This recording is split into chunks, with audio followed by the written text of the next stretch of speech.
Everyone, कैसे हैं आप लोग। उम्मीद करती हूँ अच्छे ही होंगे। So guys, I am in love with my friend के प्रीवियस पार्ट में हमने देखा था कि आयशा काव्या से मिलने कॉफ़ी पे मिलने का पूछती है, जिस पर काव्या हाँ बोल देती है। सो गाइस, आज की स्टोरी का ये जो पार्ट है बहुत ज़्यादा ही अच्छा और इंटरेस्टिंग होने वाला है, जिसका हम काफ़ी वेट कर रहे थे कि दोनों कब मिलेंगे। सो फाइनली आज वो इंतज़ार ख़त्म होने वाला है। ये दोनों एक दूसरे के आमने सामने होंगे और देखते हैं कि क्या होगा इन लोगों के बीच। ये लोग एक दूसरे के फिर से साथ हो जाएंगे या क्या बातें होंगी। खैर, देर ना करते हुए स्टोरी को स्टार्ट करते हैं। कुछ दिन बाद कैलेंडर में नॉर्मल होता है और कुछ दिन अंदर से पता होता है कि ये दिन बाद में आएगा। आज वही दिन है, ना रियूनियन ना क्लोजर, बस दो लोग जो अलग अलग रास्ते चलकर एक टेबल तक पहुंच रहे हैं। मीटिंग से पहले का दिन काव्या सुबह जल्दी उठती है। नर्वस नहीं, बस अवेयर थी। वो अपनी रूटीन फॉलो करती है। वो कॉफ़ी, थोड़ा जर्नलिंग, डायरी में लिखती है। आज मैं प्रूफ करने नहीं जा रही, मैं बस प्रेजेंट रहने जा रही हूँ। वो सिंपल कपड़े पहनती, कोई एफर्ट नहीं, पर काम थी। आयशा का दिन थोड़ा हैवी स्टार्ट होता है। उसके माइंड में दुनिया भर की बातें चलती हैं कि अगर ऑकवर्ड साइलेंस हुआ तो, अगर सब नॉर्मल लगा तो, और कुछ फील नहीं हो तो।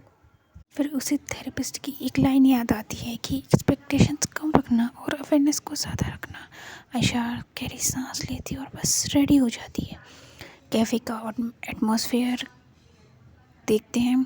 कैफ़े ज़्यादा भीड़ भाड़ वाला नहीं था। सॉफ्ट म्यूज़िक, विंडो से हल्की सी धूप आ रही थी। काव्या पहले ही पहुंचती है। वो फ़ोन साइड में रख देती है। डोर खोलता है। आयशा अंदर आती है और वो मोमेंट जो मूवीज़ में ड्रामेटिक होता है, यहाँ शांत था। बस एक सेकंड, जहाँ दोनों एक दूसरे को देखकर अंदर ही अंदर कुछ सोचते हैं।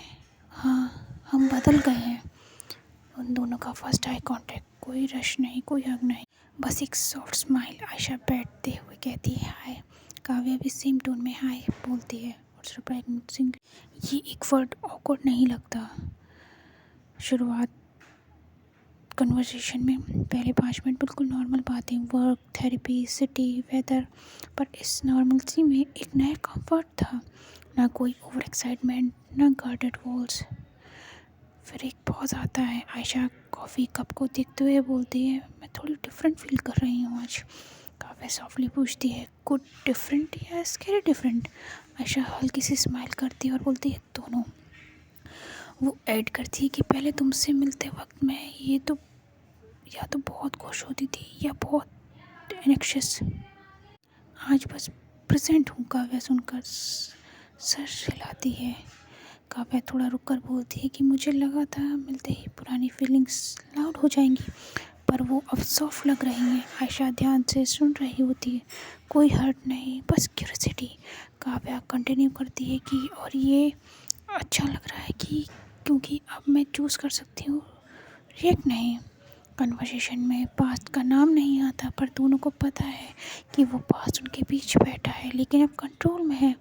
ये साइलेंस अनकंफर्टेबल नहीं था।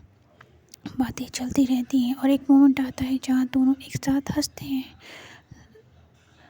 ये हंसी नेचुरल थी और शायद यही मोमेंट सबसे इम्पोर्टेंट होता है, क्योंकि ये प्रूव करता है कि कनेक्शन अब भी जिंदा है पर डिपेंडेंट नहीं है।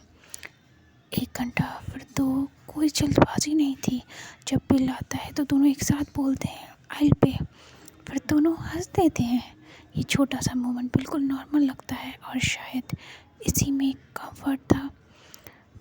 कैफ़े के बाहर हल्की हवा चल रही होती है और वो ऑकवर्ड गुड बाय मोमेंट आता है जहाँ लोग डिसाइड नहीं कर पाते हक करें या नहीं। आयशा सीधा बोल देती है can I hug you. Kavya एक सेकंड रुक कर सॉफ्टली सर हिलाती है और ये हक शॉर्ट था, टाइट नहीं, पर वार्म था। और सबसे इम्पोर्टेंट कि दोनों को सबकी नीड थी। अलग होते वक्त आयशा बोलती है मुझे अच्छा लगा। काव्या जवाब देती है मुझे भी, और इस बार मैं जल्दबाजी नहीं करना चाहती। आयशा भी सर हिला देती है। दोनों ऑपोजिट डायरेक्शंस में चल देते हैं, पर 10 स्टेप्स के बाद काव्या पीछे मुड़कर देखती है। आयशा भी वही कर रही होती है। दोनों से हल्की सी स्माइल करते हैं और फिर टर्न बैक। कहानी में आगे हम देखते हैं कि अभी सवाल ये नहीं था कि क्या वो फिर मिलेंगे, सवाल ये था कि क्या ये कनेक्शन स्लो पेस में ग्रो करेगा या लाइफ उन्हें फिर अलग मोड पर ले जाएगी।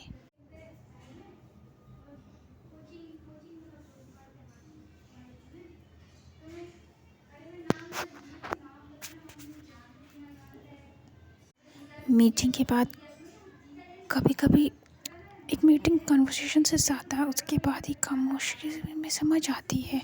आज रात दोनों अपने अपने कमरों में अलग शहरों जैसा डिस्टेंस फील करते हुए एक ही चीज़ प्रोसेस कर रहे होते हैं कि अब हम खड़े हैं, साथ में नहीं पर अलग अलग, लेकिन कहीं ना कहीं एक दूसरे के साथ हैं। सॉरी गाइस, बीच में थोड़ा प्रॉब्लम हो गई। ये जो इधर उधर के शोर को अवॉइड करना, मेरे पड़ोस में थोड़ा शोर हो रहा है, शादी वादी का माहौल है। खैर आगे हम देखते हैं कि काव्या कैब में बैठी है। सिटी लाइट्स ब्लर हो रही हैं। दिल हैवी नहीं है पर बिल्कुल टाइट भी नहीं।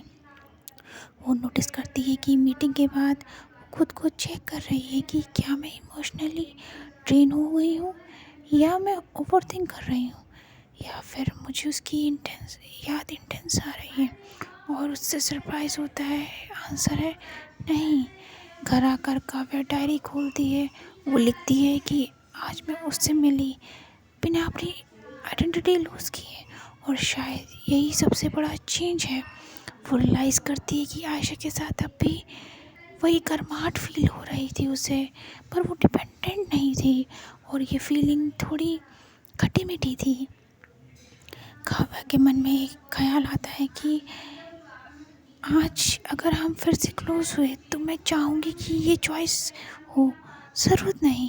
ये क्लैरिटी उसे काम करती है, पर साथ ही एक हल्का सा डर भी आता है कि क्या स्लो पेस में फीलिंग्स गायब हो जाएंगी। ये क्वेश्चन आंसर नहीं मांगता, बस एग्जिस्ट करता है। आयशा अपने रूम में आती है, लाइट्स डिम। वो डायरेक्टली बेड पर नहीं जाती, विंडो के पास खड़ी हो जाती है। उसे रियलाइज़ होता है कि आज उसका नर्वस सिस्टम काम है। कोई पोस्ट मीटिंग एंजाइटी नहीं, कोई रिग्रेट नहीं, और ये उसके लिए एक नया एक्सपीरियंस था। आयशा खुद से बोलती है कि मुझे उससे देखकर वापस पुरानी आयशा बनने का मन नहीं किया, और शायद यही हीलिंग है। पर एक और इमोशन सरफेस होता है, ना इंटेंस ना पेनफुल, बस एक जेंटल सा पुल। आयशा अपने नोट्स ऐप में लिखती है कि कनेक्शन अब भी है, पर अब मैं उसे पकड़ना नहीं चाहती। अगर ये ग्रो करेगा तो नेचुरली करेगा। वो फ़ोन लॉक कर देती है बिना काव्या को चैट खोले। ये छोटी सी एक्शन उसकी ग्रोथ का प्रूफ था। उस रात अलग अलग जगह पर दोनों ऑलमोस्ट सेम थॉट सोचती हैं।